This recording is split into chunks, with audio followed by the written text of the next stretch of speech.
Are signs from the universe real? How do we know when the universe is sending us signs? Signs from the universe are really here to show us that the universe is here to guide us, support us. The universe is here to respond and answer our prayers, reassuring us that we're not alone and we're never meant to be walking alone on this journey here on Earth. Wait, before I jump in to talk about how signs can come through, I do want to share with you 3 other things to understand about signs first. Now, number 1, now that we understand what signs are and how signs work, let me share with you 5 ways that the universe is talking to us through a sign, and I'll give you a real-life example for each one.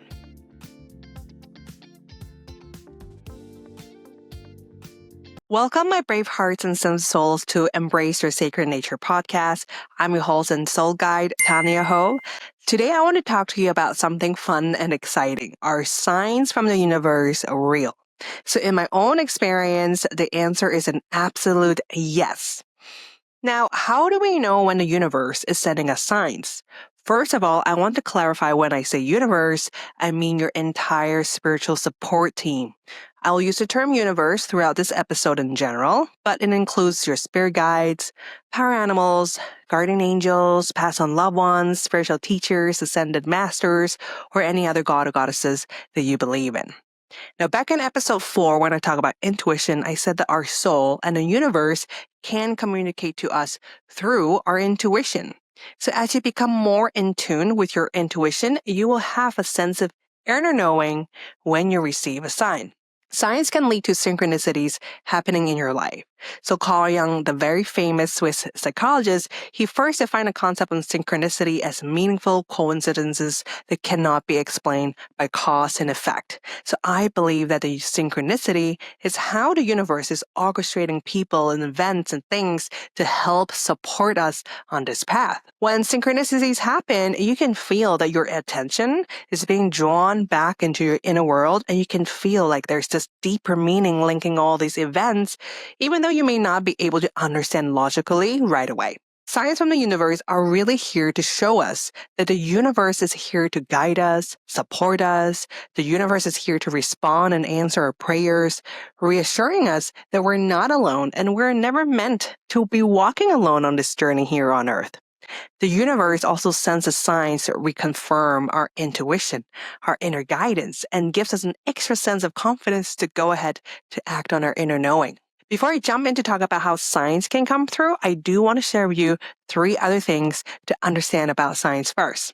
Now, number 1 is to let go of your expectation of how a sign should present itself. We may think that signs have to be so huge and grand, like a big neon billboard sign showing us the answer is here, but most often it's not how it works. It's really important to let go of the expectation of how a sign should present itself. If we have any expectations of how a sign should be, we are limiting ourselves in how we can receive. And if you are actively looking out for signs with your mind, I can guarantee that you won't find it. Number 2, what if we ask for a sign, but we didn't get one? Well, that's also a sign. Rejection is how the universe protects us. If we keep on asking for a sign and there's nothing coming through, please trust that is also a sign. Number 3 is, how can we tell the difference between our soul's guidance and a sign from the universe? Now, our soul's guidance is coming from within us, whereas a sign from the universe feels like an external validation and reconfirmation of our soul's guidance. The sign from the universe would feel like we're being reassured that we're on the right path and that we're being watched over. So I want to share a quick story in my life to really illustrate this. So I didn't expect I was going to get new puppies since one of my dogs passed away in March. I passed through this pet fair in our local shopping mall at the beginning of May, and I saw this very, very adorable white Pomeranian puppy. And my dog that died was also a Pomeranian. For the next few days, I just have this image of this white Pomeranian puppy kept on popping up in my mind from time to time. I didn't really think much of it. And then at the same time, I was attending this online workshop by my teacher, learning how to connect with our soul. And she said that our soul communicates with us through images. And suddenly it's like ding in my head. I was like, oh my God, yes, I get it now. It's my intuition telling me to get the puppy. Now, at first, I was hesitant because I wasn't sure if it was a good time, and honestly, there's never really a good time to get a pet. And in fact, it is actually the best time to get it now. So, my soul's guidance, or you can say my intuition, is the image that kept on popping up in my head. And the sign from the universe is the words that my teacher said. Like, she had no idea what I was thinking about. She wasn't saying that to me specifically, but it came at the right time to me and it had meaning to me. So I took the sign and of course, I did get the puppy. Now that we understand what signs are and how signs work, let me share with you 5 ways that the universe is talking to us through a sign, and I'll give you a real life example for each one. Number 1. A thought or an idea that suddenly pops up in your mind and just won't go away. Usually when we're deep in thoughts, one thought will lead to another thought and there's this linear order. But when there's a thought that suddenly pops up in your mind and it comes from nowhere, it may be the universe speaking to you. The thought may seem random at first, but somehow it will make sense. The thought may come up as an idea, an image, a song, a book title, a name, someone you know, or something you need to do. Sometimes the thought that comes up may be a bit scary because it requires us to step outside of our comfort zone. So we wait, we don't act on it because remember how the ego sounds like? It is not an easy way out. But there's this nudge and this niggle and this tension within us urging us to take action. And after taking action, our heart can feel at peace. Now, this is a real life example in my life. So out of nowhere, at the beginning of January, one day a name popped up in my head. It's the name Marie Forleo. So for those who don't know who she is, she's an American entrepreneur and a coach, and she teaches people to build a business and a life they love. But I never followed her. I think I only watched like a couple of her videos before. I was not even on her newsletter. But the thought came through so clear to me, and I knew it was from the universe. I decided to go onto her website and check it out, her offerings. She had this membership program called Dream Club for business owners, and I could sign up for the waiting list. So I signed up for the waiting list on January 7, and literally the same day I received her email saying that season 2 of Dream Club was opening. Now, the old me would have never joined thinking it was too expensive, would feel I didn't belong, but I knew so strongly I was meant to find her work. So I signed up immediately. I got an early bird discount and I did not regret it. I really do enjoy her membership program and I'm really glad that I did listen. Number 2 is your eyes are drawn to something. Sometimes we may feel that our eyes are guiding us and drawing our attention to something specific. So whatever your eyes are drawing you to, it may be a sign from the universe to ask you to pay attention. It may be a specific number that are on repeat, like angel numbers 111, 222, 444, or specific numbers that have a personal meaning to you. For example, a birthday of a loved one. When a number catches your attention, and if you don't know the meaning of the number, it may be worthwhile to look it up online to find out the meaning and see if that meaning resonates with you. Now, this is my real life story again. Again, out of nowhere one day, my eyes were drawn to this book sitting on my shelf by Anita Moorjani called Dying to Be Me. Really good book. And it was just a very strong feeling to pick up the book.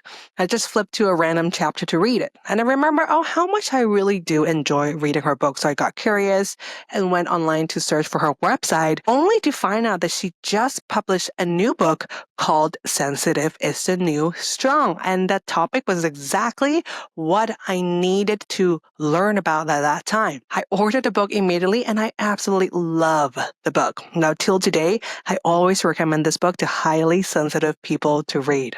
Number 3 is you may hear a loving voice talking to you. Now, first, there are inner voices talking to us all the time. One of them is our inner critic, and another one is our soul's voice. And sometimes we may hear a loving voice speaking to us that is outside from us, but is not a real sound. Again, it takes practice to know the difference between our soul's voice and the universe's.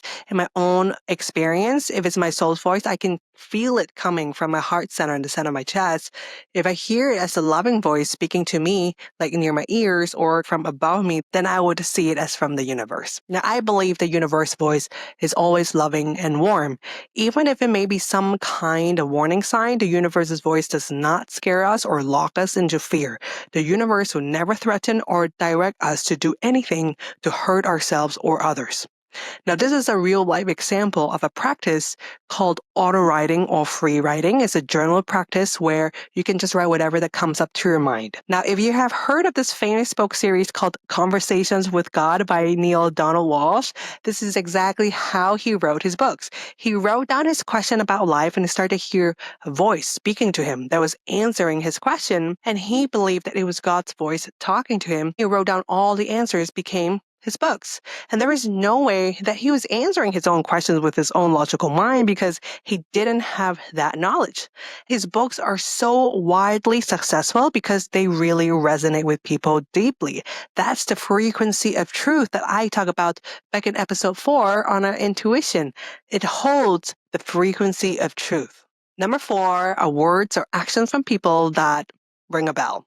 Every day we hear so many things, but our ears may suddenly perk up when we hear certain words spoken by other people, and the words will ring a bell somehow. Sometimes actions from other people may feel like an external confirmation from the universe or ask us to pay extra attention. For example, a random stranger may say something that answers your questions unintentionally, or maybe a friend passes on something to you like a gift, a book, a text message, or a video that reconfirms something for you. But when you go back and ask your friends why they send you that, they have no idea. They just thought you and they just send it. And of course, what they're doing is following their intuition.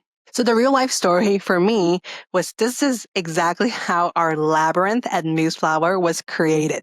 Now, I had no idea what a labyrinth was before until 4 different people told me that it would be a great idea to build a labyrinth in Museflower on 3 separate occasions within 2 weeks, and these 4 people didn't even know. They were all telling me the same thing. Now, by the time I heard the 3rd person talking about labyrinth, I knew it was the universe giving me a sign, and with the help of the universe, I listened and I was able to manifest this idea into reality. Number 5 is you dream about it. Not all dreams have to be symbolic, but sometimes in our dreams, we will know when something important shows up, like when we see an animal or when we're receiving some kind of messages or words or gifts. My own real life example is both the Chinese name and the English name of my older son came to me through my dreams. When I was still pregnant, one night I dreamt of my grandfather from my dad's side, whom I've never met in real life, and he gave me a very clear Chinese name for my son. And I truly believe that was the message from my grandfather and from my dad. All right, so let's recap the 5 ways that the universe can show you a sign. Number 1, a thought on an idea that suddenly pops up in your mind and just won't go away. Number 2, your eyes are drawn to something. Number 3, you hear a loving voice talking to you. Number 4, words or actions from other people that ring a bell. And number 5, you dream about it. Remember the saying, ask and you shall receive. I truly believe that when we ask the universe for guidance, we will receive an answer. The more we practice in paying attention to the universe's signs, the more you find that we are all truly supported by the universe. So how about you? Have you also experienced receiving a sign from the universe before? How was that experience? I love to know how that happened for you. And if you like, you can share in the comments below or feel free to email me. Thank you for tuning in to another episode of Embrace Your Sacred Nature podcast. I'm so grateful for your time. I also wrote a blog a few years ago on 7 ways that the universe is talking to you via signs that you can read, and I'll leave the link in the show notes below. As always, I love to stay connected with you. Find me on social media, hit the subscribe button, leave a comment below to share your thoughts and questions. You can go to my website, www.tanyaho.me, to download your free How to Perform a Simple Fire Release Ceremony at Home guide today. And remember, your energy is your magic, so be you and no one else. This is Tanya from Museflower Retreat and Spa, and I'll see you in my next episode.